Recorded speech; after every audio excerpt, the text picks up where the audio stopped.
اعوذ باللہ من الشیطان الرجیم بسم اللہ الرحمن الرحیم۔ عزیز طلبہ، آج ہم نے حقوق العباد کے بارے میں بات کرنی ہے۔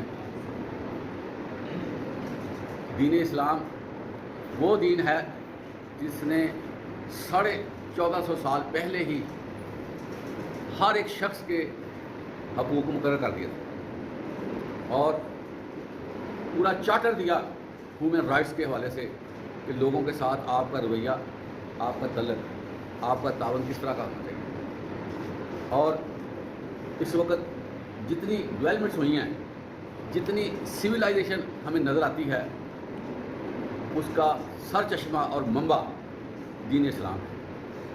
آپ صلی اللہ علیہ وسلم جہاں اللہ کے حکموں کو آگے منتقل کرتے تھے، وہیں معاشرے کو کوالٹی بنانے کے لیے حکم جاری فرماتے تھے، اور اس طرح کا اللہ کے نبی نے انداز اپنایا، ہر بندہ سکھی ہو گیا۔ عزیز طلبہ، حتیٰ کہ وہ لوگ جو غیر مسلم ہوتے تھے، جن کو ہم ذمہ کہتے ہیں، وہ بھی اسلام کو پسند کرنے لگے کہ اس کا نظام ایسا ہے جس سے ہمیں تحفظ ہے۔ اسلام ہی وہ دین ہے جس نے چادر اور چار دیواری کا تحفظ دیا ہے، اور کسی بندے کو اجازت نہیں ہے کہ وہ تھوڑا سا بھی دروازہ کھول کے دیکھ سکے۔ میں آپ کو بتاؤں، چاہے جائے کہ اس کے گھر میں پھلانگا جائے، اس کو ہراس کیا جائے۔ آپ صلی اللہ علیہ وسلم نے فرمایا کہ جو شخص تمہارے گھر کے سامنے آ کر کھڑا ہوتا ہے اور جھانکتا ہے، یہ اللہ کے نبی فرما رہے ہیں، جو بڑے رحم دل ہیں، جو بڑے مشفق ہیں، محبت کرنے والے ہیں، نہ صرف انسانوں سے بلکہ ایمانوں سے، وہ نبی فرماتے ہیں کہ پتھر مار کر اس کی آنکھ پھوڑ دو جو تمہارے گھر کی طرف نظر رکھے۔ جو تمہیں تمہارے گھر میں جھانکے اس کو پتھر مارو۔ اس طرح غصے کا اظہار ہے تو کتنا تحفظ ہوا چادر اور چار دیواری کا۔ اور اسی طرح جو بندہ دروازہ کھٹکھٹاتا ہے، اس کے لیے بھی ہدایت ہے کہ وہ دروازہ کھٹکھٹا کے سائڈ پہ ہو جائے، اس کے سامنے نہ کھڑا رہے۔ بعض اوقات ایسے ہوتا ہے کرٹن جو ہے وہ ہینگ ہے، پردہ لٹک رہا ہے، جو ہی بندہ باہر آتا ہے پردہ پیچھے کرنے سے وہ سامنے والا بندہ سارا گھر کو دیکھ لیتا ہے۔ اس لیے منع کیا گیا ہے کہ تم فرنٹ پہ نہیں رہنا دروازے کے، بلکہ جو ہی دروازہ کھٹکھٹاؤ سائڈ پہ ہو جاؤ۔ اسی طرح عزیز طلبہ، اسلام نے ہر بندے کو قابل احترام جانا ہے۔ آپ اندازہ کریں، آپ صلی اللہ علیہ وسلم چھوٹے بچوں کو خود اسلام کرتے تھے، ان سے پیار کرتے تھے۔ اسی طرح آپ صلی اللہ علیہ وسلم جب بھی گھر تشریف لے جاتے، گھر والوں کو سلام کرتے تھے، اور آپ نے یہ فرمایا کھڑا بیٹھنے والے کو سلام کرے، چلنے والا جو راستے میں بندے بیٹھے ان کو سلام کرے، چھوٹی جماعت 4-5 بندے ہیں، وہ بڑی جماعت 10-12 بندے ان کو سلام کرے۔ اسی طرح عزیز طلبہ، انسان کی عزت کو بڑا احترام دیا گیا۔ آپ صلی اللہ علیہ وسلم نے ایک بندے کی عزت، اس کی رسپیکٹ خانہ کعبہ کے برابر قرار دیا کہ جس طرح خانہ کعبہ محترم ہے، اسی طرح ایک مسلمان مومن محترم ہے۔ اور ایسے انگلی کرنے سے بھی منع کیا گیا کہ کسی کی طرف انگلی نہ کرو، کسی کی حد تک نہ ہو جائے۔ اور آپ نے فرمایا کہ ہمیشہ بندے کو اس کے اصل نام سے پکارو، نک نیم سے نہ پکارو جو نام بگاڑ کے بنائے جاتے ہیں۔ منع کیا گیا ہے کہ کسی کے نام بگاڑو نہیں۔ اور آپ نے یہ فرمایا کہ جب بھی کسی سے سلام لو، مسکراہٹ کا اظہار کرو اور خندہ پشانی سے ملو۔ آپ کا جو انداز تھا لوگوں سے ملنے کا، آپ اندازہ کریں، جس سے ہینڈ شیک کرتے، سلام کرتے، جب تک وہ ہاتھ نہ چھوڑتا اللہ کے نبی ہاتھ نہ چھوڑتا۔ اور پھر کیا ہے، یہاں پر آپ اندازہ کریں، لوگ بات کر رہے ہوتے ہیں، منہ دوسری طرف ہوتا ہے، سلام لے رہے ہوتے ہیں، چہرہ دوسری طرف ہوتا ہے۔ اللہ کے نبی مخاطب کے ساتھ آنکھوں سے آنکھیں ملاتے، اور مخاطب یہ سوچتا کہ آپ صلی اللہ علیہ وسلم کا سارا دھیان میری طرف ہے، وہ خوش کیسے نہ ہوتا کہ میری طرف دھیان کر رہے ہیں۔ ہمارے ہاں عجیب سا کلچر بنا ہوا ہے کہ ہم ملتے وقت اپنی توجہ اور طرف رکھیں. وہ بندہ آپ سے باتیں کر رہا ہے, آپ موبائل کو دیکھ رہے ہیں. وہ بندہ بڑے اہم ایشو سے بات کر رہا ہے, آپ کو کوئی خبر نہیں, آپ ویسے ہی ہاں ہاں کرتے جا رہے ہیں, بھی ٹھیک ہے ٹھیک ہے. وہ آپ سے دور سے ملنے کے لیے آیا ہے, آپ کی چاہت میں آیا ہے, آپ چھوٹے چھوٹے کاموں میں مشغول ہو جاتے ہیں اور اس کو بیٹے کی. تو اسلام کو ڈیلنگ کو بہت زیادہ حدیث مبارکہ ہے. ایک بندہ دوسرے بندے سے اللہ کے لیے ملتا ہے, دونوں ہینڈ شیک کرتے ہیں, مصافحہ کرتے ہیں, ان کے الگ ہونے سے پہلے ان کے گناہ معاف کر دیے جاتے ہیں. اور اسی طرح جو بندہ ملتا ہے, دو بھائی دوست تعلق دار, وہ سلام کرتے ہیں تو ان کو اسلام کی وجہ سے نیکیاں اللہ تعالیٰ فراہم کر دیتے ہیں. اس سے آپ اندازہ کریں ہماری جو معاشرتی زندگی ہے اس میں بھی اللہ تعالیٰ نے اور آپ صلی اللہ علیہ وسلم نے ثواب کی خوشخبری سنائی. تو اس سے بڑھ کر اور محبت کیا ہو سکتی ہے؟ آپ صلی اللہ علیہ وسلم نے فرمایا تم جاننے والے اور نہ جاننے والے سب کو سلام کرو. اور پھر یہ فرمایا افشوا السلام بینکم, تم آپس میں سلام کرو. آج سلامتی ہے, سلامتی ہے, دعا کی جاتی ہے کہ اللہ تعالیٰ تجھے سلامت رکھے. اس سے بڑھ کر حقوق کی بات کرتے ہیں. اسی طرح اب ہم شروع کرتے ہیں بات باپ کے حوالے سے. باپ کے ساتھ بات کرتے ہوئے نا, باپ کے جو ہے وہ برابری کرنے کی اجازت نہیں ہے, آنکھیں نیچے کرنے کا حکم ہے. اور یہ بات یاد رکھیں کہ اگر باپ کھڑا ہے تو کسی صورت بچے کو اجازت نہیں ہے کہ بچہ آپ بیٹھا ہو.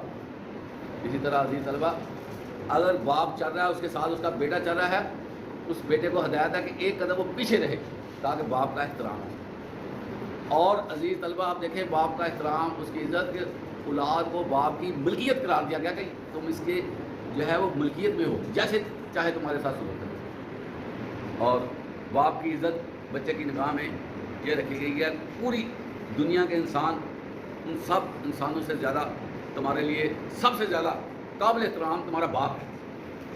اسی طرح ماں کے حوالے سے ماں کی عزت, توقیر, تابع داری, فرما برداری بہت زیادہ اس کا ہوتا ہے. الجنت تحت اقدام الامہات, جنت ماؤں کے قدموں تلے. ماں کا احترام کرنا اس میں جنت. اور ایک بندے نے بڑی بات کہی, بڑی بات, بڑا عمل کیا. وہ بندہ اللہ سے کہتا ہے کہ یا اللہ, میں بکریاں چلانے جاتا تھا, جب میں گھر آتا تھا بکریوں کا دودھ دو کر میں سب سے پہلے اپنے والد کو پلاتا تھا. ایک دن میرا والد سویا ہوا تھا, میں لیٹ ہو گیا, والد سو گیا, تو میں نے دودھ دویا تو باپ کے سرہانے کھڑا ہو. بچے دودھ مانگتے رہے, دودھ کے لیے بلکتے رہے, میں نے سب سے پہلے اپنے باپ کو دودھ پلانا تھا. جو ہی کسی وقت اس کی آنکھ کھلی تو میں نے اپنے باپ کو دودھ پیش کر دیا. تو اللہ نے اس کا بڑا پسند کیا, اور وہ غار میں جو ہے جلمال ہو چکے تھے, وہ پتھر کھل گئے. تو محترم حضرات, یہ جو احترام انسانیت ہے نا, یہ ہمارے نبی نے ہمارے اندر کوٹ کوٹ کر بھری ہوئی ہے. اور آپ صلی اللہ علیہ وسلم نے فرمایا مسلمان وہ ہے جس کے ہاتھ اور زبان سے دوسرا مسلمان محفوظ رہے. اور آپ علیہ الصلوۃ والسلام نے یہ بھی فرمایا تم میں سے اس وقت تک کوئی بندہ سکا مومن نہیں ہو سکتا, سچا مومن نہیں ہو سکتا, جب تک وہ دوسرے کے لیے وہی پسند نہ کرے جو اپنے لیے پسند کرے. اور اسی طرح عزیز طلبہ آپ دیکھیں کہ آپ علیہ الصلوۃ والسلام نے فرمایا وہ شخص ہم میں سے نہیں جو بڑوں کا احترام نہیں کرتا اور چھوٹوں کا شفقت نہیں کرتا. تو یہ کیا ہے؟ یہ احترام. اور آپ دیکھیں عزیز طلبہ, بندہ مر جاتا ہے, اللہ کے نبی نے مسلمانوں پر اس میت کا حق رکھ دیا کہ اس کا جنازہ پڑھو, یہ تمہارا بھائی ہے, اس کو پروٹوکول دو. اور آپ دیکھیں کہ پروٹوکول کیا ہے, چار پائی پہ لٹایا جاتا ہے, اچھے طریقے سے لٹایا جاتا ہے, اور اس کو کندھوں پہ اٹھا کر قبرستان لے جایا جاتا ہے, اور بڑے ہی احترام کے ساتھ اس کو قبر پہ لٹایا جاتا ہے. یہ زندہ کے حوالے سے تو پروٹوکول ہے, مردہ کے حوالے سے آپ دیکھیں کتنا پروٹوکول ہے.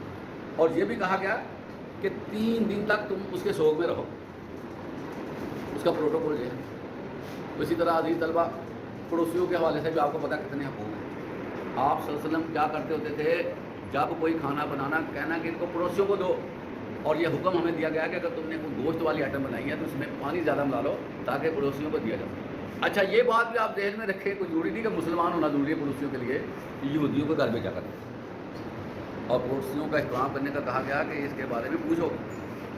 اس لیے ہر کمیونٹی کے بندے کو نا دین ہمارا نا پروٹوکول ہے، کیونکہ یہ جو بندے ہیں نا یہ اللہ نے بنائے۔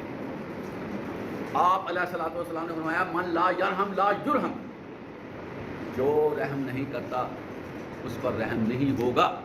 پھر یہ بھی فرمایا زمین والوں پر تم رحم کرو، آسمان والا تم پر رحم کرے۔ تو بندے کے دل میں ہمارے دین نے کشادگی رکھی ہے، ہر چیز کو کہتے ہیں اس کو دل میں ختم کرتے جاؤ، کسی کے بارے میں کوئی غلط فہمی نہ رکھو، کوئی گلہ نہ رکھو۔ آپ نے پڑھا ہوگا سنا ہوگا کہ ایک بندے کے بارے میں اللہ کا نبی فرماتے ہیں یہ جنتی ہے، اللہ نے اس کا عمل پسند کیا ہے۔ ایک صحابی اس کے ساتھ ہو لیا، اس کے گھر میں مہمان بن گیا اور 3 دن تک وہ مہمان رہا، اور اس سے پوچھا بھائی تم کیا عمل کرتے ہو جو جس کی وجہ سے تمہیں اللہ کے نبی نے جنتی کہا؟ مجھے تو تمہارے روزمرہ امور میں فرق نظر نہیں آیا، ہم جیسے تم کام۔ وہ کہتا ہے کہ جب میں سونے لگتا ہوں میں لوگوں کو معاف کر کے سوتا ہوں، میں لوگوں سے کوئی گلہ شکوہ نہیں کرتا۔ آج عزیز طلبہ ہم نے جو دینی تعلیمات کو اپنے سے الگ کیا ہے اس کا نتیجہ آپ دیکھیں، 10 سال 20 سال ناراضگی میں نکل جاتے ہیں، شادی بیاہ ختم، تعلقات ختم، اور بالکل ہی علیحدہ۔ جو بڑے ہیں وہ ناراض، پھر آنے والی اولاد کا کوئی مسئلہ بھی نہیں ہوتا وہ بھی ناراض، کتنے معاملے خراب ہیں۔ تو اللہ تعالیٰ فرماتے ہیں، اللہ حدیث قدسی ہے کہ اللہ تعالیٰ نے رحم دلی جو ہے یہ عرش کے نیچے رکھی ہوئی ہے۔ رشتہ داروں سے صلہ رحمی کا حکم دیا گیا کہ جو بندہ اپنی عمر میں اضافے کا متمنی ہے، جو رزق زیادہ چاہتا ہے، اس کو چاہیے اپنے رشتہ داروں سے اچھا سلوک کرے۔ یہ ساری چیز کیا ہے؟ یہ انسانی ہے۔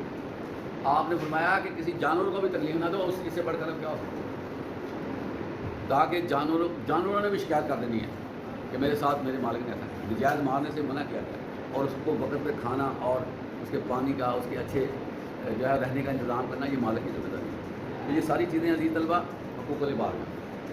اور اسی طرح قرآن مجید میں فرمایا گیا کہ تم اللہ اور اس کے رسول کی اطاعت کرو، وَأُولُو الْأَمْرِ مِنْكُمْ، اور ان کی اطاعت کرو جو تمہارے اپر ہینڈ ہیں، جو تمہارے سر ہیں، جو تمہارے سربراہ ہیں، جو تمہیں رول کرتے ہیں، تمہیں جو ہے وہ آرڈیننس کے ذریعے چلاتے ہیں، تمہیں جو ہے وہ قانون میں لے کر آتے ہیں، تمہارا تحفظ کرتے ہیں، سیکورٹی کرتے ہیں، ان کو تم سلام کرو، ان کو اوبے کرو۔ تو عزیز طلبہ یہ ساری چیزیں حقوق العباد میں آتی ہیں۔ جس طرح کی باتیں ہمارے دین میں ہیں نا، جو اگزامپل ہمارے دین میں ہیں، پوری ہسٹری دیکھ لیں آپ کو اس طرح کی اگزامپل نظر نہیں آئے گی۔ اتنا محبت پیار، آپ نے تو قیدیوں کے ساتھ بھی محبت پیار کا حکم دیا ہے، بلکہ جو بندہ قیدیوں کو چھڑاتا ہے اس کا بھی ثواب رکھا ہے۔ اور اسی طرح جو نوکر چاکر ہیں ان کے بارے میں کہا گیا کہ جو تم کھاتے ہو ان کو کھلاؤ، جو تم پہنتے ہو ان کو پہناؤ، یہاں تک نوکروں کے حقوق، اور ان کو ساتھ بٹاؤ۔ حضرت انس رضی اللہ عنہ 10 سال تک آپ صلی اللہ علیہ وسلم کے ساتھ رہیں بطور خادم۔ 10 سال میں ایک دفعہ بھی حضرت انس کو آپ صلی اللہ علیہ وسلم نے ڈانٹ نہیں بلائی۔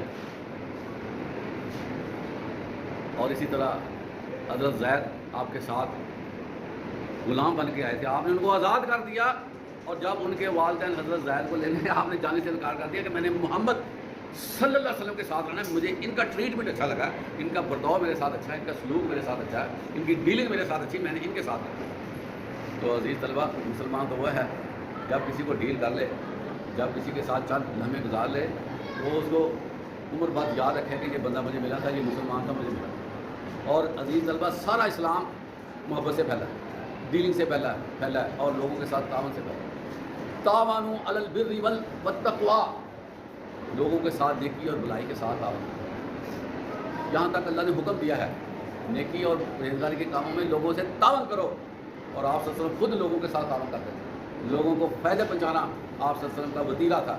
ابھی نبوت بھی نہیں ملی تھی کہ جو ہے وہ اللہ کے نبی کا یہی سسٹم تھا جو لوگوں کو فائدہ پہنچاتا۔ اللہ تعالیٰ ہمیں بھی اس طرح کے کام کرنے کی